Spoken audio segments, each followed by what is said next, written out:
Hello दोस्तों, नमस्कार। मैं हूं दीपक पंडित, एस्ट्रोलॉजर। जब भी कुछ अच्छा काम करने की कोई भी कोशिश होती है तो उसके अंदर बाधाएं बहुत आती हैं, कोई ना कोई प्रॉब्लम्स आ जाती है, जिसकी वजह से इंसान जो है एक स्ट्रगल, एक संघर्ष के तरीके से चला जाता है। अच्छी बात कोई भी करने की बात करने की कोशिश करते हैं तो एक जो नेगेटिविटी होती है वो पहले अपना असर करने की कोशिश करती है। तो नेगेटिविटीज की तरफ हमें ध्यान नहीं देना, हमें लगे रहना है, क्योंकि किया हुआ काम कभी भी खाली नहीं जाता। इंसान ने जो भी आज तक जिंदगी में किया है वो कभी खाली नहीं गया। कहीं ना कहीं उसका बेनिफिट, उसका एक्सपीरियंस उसके जीवन में खड़ा होकर सामने आया और उसको उस चीज का बेनिफिट मिला। तो मैं बात कर रहा था एक पारिवारिक तौर से कि आदमी औरत के बीच में आज के टाइम में इतनी ज्यादा फ्रिक्शन और इतने ज्यादा डिवोर्स के केस मेरे पास आ रहे हैं कि पता नहीं रीजन क्या है कि लोग एक दूसरे को समय नहीं दे पाते या आपस में रिश्तों में सच्चाई नहीं होती, जिसके कारण बहुत सारी प्रॉब्लम्स क्रिएट हो जाती हैं। जिस कारण से क्या होता है कि हम जब एक दूसरे को समय नहीं दे पाते तो समय ना देने का सबसे बड़ा रीजन डिवोर्स की तरफ जाता है। अगर आप एक दूसरे के प्रति मन मुटाव या आपस में ही कुछ इस तरीके की मिसअंडरस्टैंडिंग रखेंगे तो जीवन बहुत मुश्किल से चलता है, उसमें जीवन का आनंद नहीं है। बहुत सारे लोग बोलते हैं कि शांति नहीं है, सब कुछ है, सारा हर चीज परमात्मा ने दे रखी है, लेकिन मन में सुकून और शांति नहीं है। वो तब तक नहीं आती जब तक हम एक दूसरे की कदर नहीं करते, एक दूसरे की रिस्पेक्ट नहीं करते। हमारी आंखों के अंदर एक इशारे होते हैं जिससे कि एक दूसरे की फीलिंग्स, मन की फीलिंग्स को हम जब एक दूसरे की समझने लग जाते हैं तो एक बहुत अच्छी म्यूचुअल अंडरस्टैंडिंग उसके अंदर हम महसूस करते हैं। इसलिए दोस्तों, किसी भी चीज को अगर हमने अपने पास रखना है या हम सीखना चाहते हैं या जुड़ना चाहते हैं तो उसके लिए हमें समय लगाना पड़ता है। आपने एजुकेशन के समय में कई साल पढ़ाई की, एक छोटा सा बीज अगर बोते हैं तो पेड़ बनने में टाइम लगता है, एक छोटा सा बच्चे को बड़ा होने में टाइम लगता है। जैसे आपने गाड़ी सीखी थी, गाड़ी सीखने में बड़े अलर्ट होकर सीखी थी, उस समय तो जानते नहीं थे कुछ भी, ना गियर से दोस्ती, ना हैंडल से दोस्ती, किसी से दोस्ती नहीं थी, लेकिन बाद में एक उंगली से गाड़ी चला रहे हो।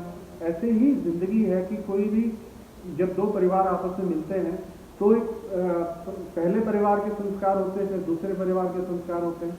जब दो परिवारों के संस्कार आपस में मिलते हैं तो कुछ की मैचिंग हो जाती है, कुछ अधूरे रह जाते हैं। अब जो ये अधूरे वाले पन की बात है, इसी का मैं आपसे आज थोड़ा सा जिक्र करना चाहूंगा कि जिंदगी के अंदर इस तरीके से जब लाइफ के अंदर प्रॉब्लम्स आती है तो उसका सबसे बड़ा रीजन होता है समय ना देना। लोग सुबह 9 बजे, 8 बजे, 10 बजे घर से निकल जाते हैं, रात को 8-9 बजे घर आते हैं, तो इन बिटवीन 1-2 बार फोन पे बात होती है तो और दिन भर उनको एक परिवार के तरीके से परिवार में रहना पड़ता है। लेकिन उस परिवार के साथ क्या एडजस्टमेंट होनी चाहिए, किस तरीके से एक दूसरे का आपस में लगाव होना चाहिए। अब जो लोग फौज में हैं, वो आर्मी में जो लोग हैं वो अपने घर से दूर हैं, उनकी वाइफ भी अपने घर में रहती है, लेकिन ये जो मिलना जुलना, एक टूटना रखना, बातचीत, ये एक ऐसी अंडरस्टैंडिंग के साथ होना चाहिए हमारे बीच के अंदर कि अगर आदमी 3 दिन के लिए बाहर गया, 2 दिन के लिए बाहर गया तो एक मेंटली प्रिपेयर है इंसान कि वो बाहर है। लेकिन अगर वो अपने शहर में है तो उसको फोन करके हालचाल जरूर पूछना चाहिए। खाना खाया नहीं खाया, क्या बनाया क्या नहीं बनाया, मतलब थोड़ी सी तवज्जो, थोड़ा सा ध्यान, थोड़ी सी कदर अगर आप अपने एक दूसरे के प्रति रखेंगे। समय नहीं है तो एक अलग बात होती है, आप कह सकते हो कि मैं थोड़ा सा बिजी हूँ, लेकिन लोग झूठ भी बहुत बोलते हैं कि मेरे पास समय नहीं है, मैं बिजी हूँ, लेकिन वो फ्री होते हैं। अरे कुछ नहीं जाता उस चीज के अंदर। अगर आप प्यार से 2 शब्द उनको, किसी के मन को रखने के लिए अगर आप 2 शब्द अच्छे बोल देते हैं या किसी को खाने के लिए बोल देते हैं। देखिए, परिवार तभी एक अच्छी खुशहाल जिंदगी के साथ रहता है कि बच्चे भी इसी संस्कार से पैदा होते हैं जिस संस्कार से आप अपने घर में व्यवहार करते हैं। ये बहुत बड़ा एक ज्ञान की बात है कि जिस संस्कार के साथ आप अपनी पत्नी के साथ रिश्ते रखते हो, अपने परिवार के साथ रिश्ते रखते हो, उन्हीं संस्कार के साथ आपके बच्चे भी उसी संस्कार से पैदा होते हैं।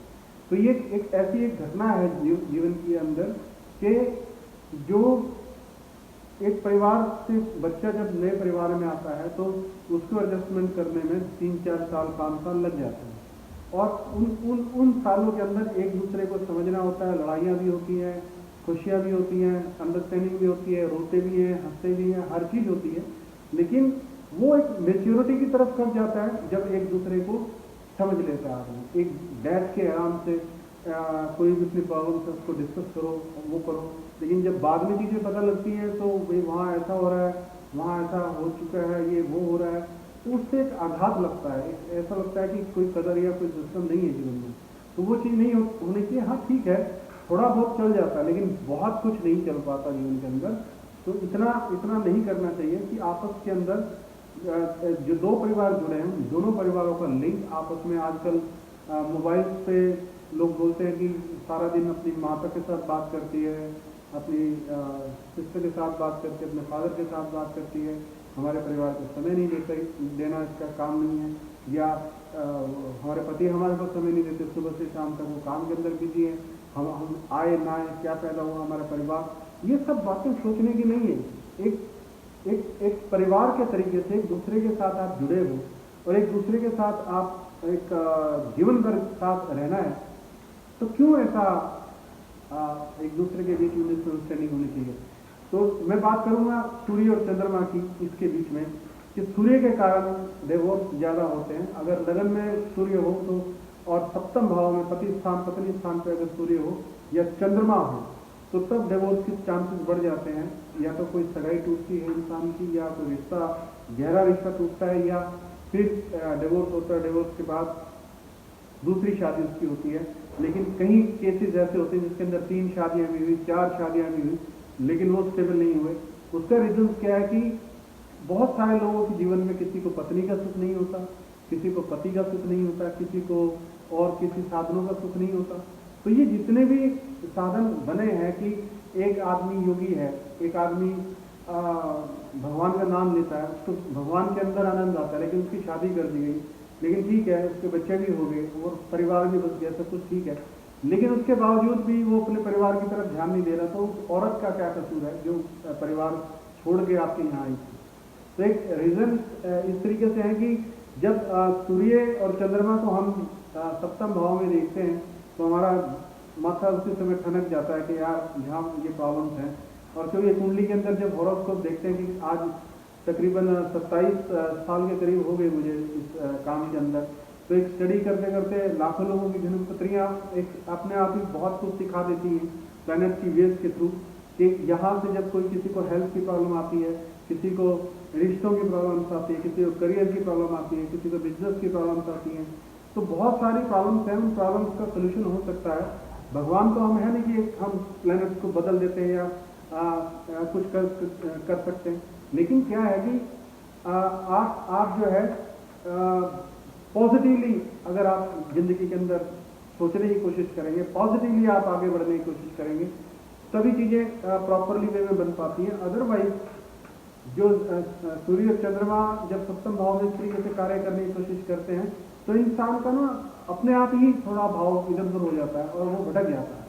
तो भटकने के कारण जीवन के अंदर ये सब चीजें प्रॉब्लम आती हैं। लेकिन यदि आप एक अच्छे भगत हैं, अच्छे मंत्रों से आप सुसज्जित हैं, अगर आप भगवान की आप आस्था मानते हैं, यदि आप परमात्मा को मानते हैं, ईश्वर अल्लाह को मानते हैं, गुरु को मानते हैं, तो आपके अंदर वो कुछ अंश के तहत विद्यमान जरूर होगा।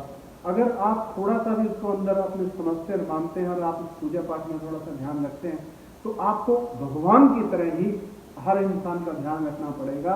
क्योंकि अगर कण कण में ईश्वर है तो हर इंसान में ईश्वर है। प्रत्येक इंसान उसकी वजह से जिंदा है, देख पा रहा है, सुन पा रहा है, बोल पा रहा है, चल पा रहा है। हर चीज एक करंट जो है परम आत्मा से आत्मा तक पहुंचता है और वो आत्मा परम में जाके दोबारा मिलकर नया जीवन प्राप्त करती है। इसी तरीके से इस जीवन के अंदर जब हम एक दूसरे के प्रति समर्पण की भावना रखते हैं, कुर्बानी की भावना रखते हैं, कि आप बाजार जा रहे हैं, आप अपनी सास से, जो अगर आप फीमेल हैं, अगर आप बाजार में तो अपनी सास के लिए पूछ सकते हैं, मदर इन लॉ के लिए, कि कुछ लेके आना है आपके लिए, मैं इस तरह शॉपिंग कर रही हूँ। कभी सोचा इस बारे में? सास जो है अपनी बहू के बारे में फोन करके पूछे कि भाई मैं ये सामान लेके आ रही हूँ, कुछ लेके आना। अगर पति के साथ अंडरस्टैंडिंग नहीं है, अगर माँ बाप भी, सास ससुर भी अगर उस तरीके से बच्चे को अडॉप्ट करते हैं और अच्छे तरीके से अपने बच्चे की तरह उसको रखने की कोशिश करते हैं, तो मुझे नहीं लगता कि कहीं कोई प्रॉब्लम्स आएंगी। क्योंकि एक दिन ऐसा आएगा कि बेटा खुद बोलता है कि यार मेरी घर में कदर नहीं है और इसके हाथ में सब चीज़ है, तो माँ बाप सब बोलते हैं कि ये भी किसी घर से आई है, हमारी बेटी भी कहीं गई हुई है। तो इस तरीके से ये बहुत सारे केसेस हैं जो ग्रहों की वजह से उलझ जाते हैं। लेकिन हम अपनी काउंसलिंग से हम पॉजिटिवली उसको ठीक करने की कोशिश करते हैं कि कहाँ कहाँ गड़बड़ है, किस तरीके से हम इसको अच्छा और भला कर सकते हैं इस चीज़ का, किस तरीके से इसकी नेगेटिविटीज को दूर कर सकते हैं। तो ये जो ईगोज की प्रॉब्लम्स आती है, जैसे मंगल ईगो का साक्षी होता है, सूर्य है, गुरु में सबसे ज़्यादा ईगो है।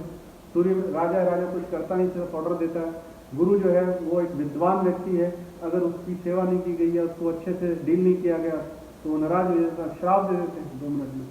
तो ये जो प्लैनेट का नेचर है अलग अलग। बुध है, बुध जो मरकरी है वो जरा बिल्कुल समभाव में है, ना किसी से दोस्ती ना किसी से बैर, वो एकदम समतल भाव में चलता है। कोई उसको कुछ कह दे तो फर्क नहीं है, कोई ना कहे तो फर्क नहीं है, वो अपने जीवन को समंतर चलता है। शुक्र जो है उसको लग्जरियस पसंद है, तो उसकी तारीफ करते रहो तो वो खुश है, जितनी तारीफ करते रहोगे वो उतने ज़्यादा खुश होता रहेगा।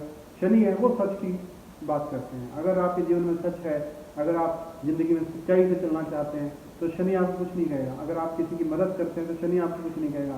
कोई मजबूर है, कोई बेचारा है, किसी को हेल्प की जरूरत है, आप भगवान को साक्षी मान के उसकी हेल्प कर दीजिए, वो चाहे उसका कुछ भी करे। ये यहाँ से शनि कुछ होते हैं। चंद्रमा है, चंद्रमा एक इस प्रकार से हमारे जीवन में जुड़े हैं कि हमारे जो हार्ट है उसको डील करते हैं। हमारा मन जो है, कल्पना और जो विचार और जो विजन्स आते हैं, ये सारे चंद्रमा के थ्रू आते हैं। और बड़ी जल्दी मन जो चंचलता के भाव में जल्दी भावुक हो जाता है, जल्दी गुस्सा आता है, सब चंद्रमा से काउंट करते हैं। इसलिए इसको मोती दिलवाया जाता है मन को शांत करने के लिए और उसको थोड़ा सा ठहराव रखने के लिए। तो भाव कहने का आज का ये है मेरा आपको कि अपने जीवन के अंदर जितनी भी प्रॉब्लम्स हैं उनको एक फोल्डर के अंदर बना के रखिए। जैसे मान लीजिए अभी आपके मस्तक पे थोड़ी टेंशन है, रिलैक्स कीजिए, अभी एक लंबा सांस लीजिए, बिल्कुल रिलैक्स हो जाइए। एकदम आप फील करेंगे कि आप बिल्कुल कूल हैं। 1000 किस्म की टेंशन छोड़ दीजिए, ओम शांति बोलिए, आपका दिमाग बिल्कुल एकदम कूल हो जाएगा, आप बिल्कुल शांत हो जाएंगे। इस तरीके से बहुत सारी चीजें हैं जीवन के अंदर जो आपको ठीक कर सकती हैं, जो आपके व्यवहार को ठीक कर सकती हैं, आपके आसपास का वातावरण ठीक कर सकती हैं, जिनसे आपकी जिंदगी आगे बढ़ सकती है, चल सकती है और जिंदगी तरक्की कर सकती है। इसलिए जिंदगी को खुशनुमा बनाने के लिए अपने आप को एक मेंटली प्रिपेयर कीजिए, शुद्धिकरण के लिए कुछ मंत्रों का जाप कीजिए, भगवान के अंदर आस्था रखिए, लोगों की सेवा कीजिए, लोगों की मदद कीजिए, खुश रहिए, तारीफ कीजिए जितने लोगों को, अगर लोगों को अपना बनाना है, और लोगों के साथ जुड़ते रहिए। मेरा चैनल है दीपक पंडित बॉलीवुड एस्ट्रोलॉजर के नाम से यूट्यूब पे, उसके अंदर मैं ऐसे वीडियो डालता रहता हूँ। इस वीडियो को जरूर शेयर करना। पता नहीं किसके परिवार को कहाँ तकलीफ है, उसके अंदर शायद मेरे 2 शब्दों से किसी के परिवार में कुछ शांति आ जाए।